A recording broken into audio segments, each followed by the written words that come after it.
End of films. And ఇప్పుడు are producer Srini గుబ్బల గారిని మాట్లాడవలసిందిగా రిక్వెస్ట్ చేస్తున్నా. Thank you for everyone to come here. So, especially media team and my friends and family members and the crew, both technical and art, both technical and crew. So, ఈ సినిమాని story first Vikrant Rudra narrate చేసినప్పుడు I like his narrative and his IQ level and he was very young. I think నాకు first పరిచయం అయినప్పుడు 22 సంవత్సరాలు 23 సంవత్సరాలు. So ఎక్కడైనా work చేశారని అడిగితే ఎక్కడ వర్క్ చేయలేదని. సో ఏంటి స్టోరీ అంటే కబడ్డీ మీరు ఎలా తీయగలుగుతారు, తీయలేరు కదా అని అంటే లేదు నేను ప్లేయర్ అని చెప్పారు. సో అడిగే క్వశ్చన్స్ ఆయన చెప్పే విధానం నాకు నచ్చి సో నేను డిసైడ్ అయ్యాను ఈయనతో ట్రావెల్ అవ్వాలి అని. తర్వాత ఫ్రెండ్స్ కొంతమంది చెప్పారు బాగుంది ప్రొసీడ్ అవ్వమన్నారు. సో వంశీకి చెప్పాను, వంశీ చెప్తే ప్రొసీడర్ అన్నారు. సో ఫస్ట్ నేను చెప్పడం సో నా కజిన్ వీరా అని ఆయన పరిచయం చేశారు విక్రాంత్ని. సో ఫస్ట్ ఆయనకి చెప్పాలి.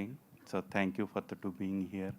సో తర్వాత ఈ స్టోరీ చెప్తున్నప్పుడు కానీ తీస్తున్నప్పుడు కానీ ఎక్కడ నేను డ్రాప్ అవుతున్నట్టు ఎక్కడ చూడలేదు. అందుకే నేను ఎక్కడ అంటే ఫైనాన్షియల్ సైడ్ కానీ అసలు ఎక్కడ నేను కాంప్రమైజ్ అవ్వకుండా గో హెడ్ అని సపోర్ట్ చేస్తున్నా యాక్సెప్ట్ చేసేవాడు కాదండి డైరెక్టర్. గివ్ మీ టైం అని చెప్పి మళ్ళీ కమ్బ్యాక్ వచ్చి so okay then I will proceed. So ఇమ్మీడియట్గా వచ్చి ఓకే ఐ విల్ ప్రొసీడ్. ఈ never ever say like that. So take a time. So crew selection అప్పుడు కూడా అందరూ అండర్ 25 ఉంటారండి. ఇప్పుడంటే 5 years అవుతుంది సినిమా తీసి, ఇప్పుడు ఏజ్ అయింది. కానీ మేము సెలెక్ట్ చేసుకున్నప్పుడు కూడా క్రూ అండర్ 25. ఒక కృష్ణకాంత్ గారు లిరిక్స్ ఆయన ఒక ఆయన పెద్ద, మిగతా వాళ్ళందరూ అండర్ 25. సో ఇప్పుడు అంతా పెద్దవాళ్ళు అయ్యారు. So I feel like Vikrant is my son. So I treated like that. He did it tremendous job. Vijay గారు అయితే 8 ట్రాన్స్ఫర్మేషన్స్ అయితే నేనే కొద్దిగా భయపడ్డాను. ఆయన చేశారంటే ఆయన ఇంత హార్డ్ వర్క్ చేశారు, మీకే వదిలేస్తున్నాను నేను. సో దుర్గేష్ ఆయన ఫ్రెండ్గా చాలా బాగా చేశాడు. డిఓపి సో కళ్ళుకి మీకు బాగా కనిపిస్తాయని నేను అనుకుంటున్నాను, అది మీరే చెప్పాలి. తర్వాత Sumit Patel art and Poojitha Tadikonda and Daya గారు సో చాలా బాగా చేశారు దయా గారు. ఇంకా కొన్ని మర్చిపోతున్నాను. సో అజయ్ గారు కోచ్ కింద ఆయన అసలు చాలా బిగ్గెస్ట్ ఎసెట్. తర్వాత అజయ్ ఘోష్ గారు ఆయన యాక్టింగ్ చాలా అసలు ఎక్కడ కాంప్రమైజ్ అవ్వలేదండి.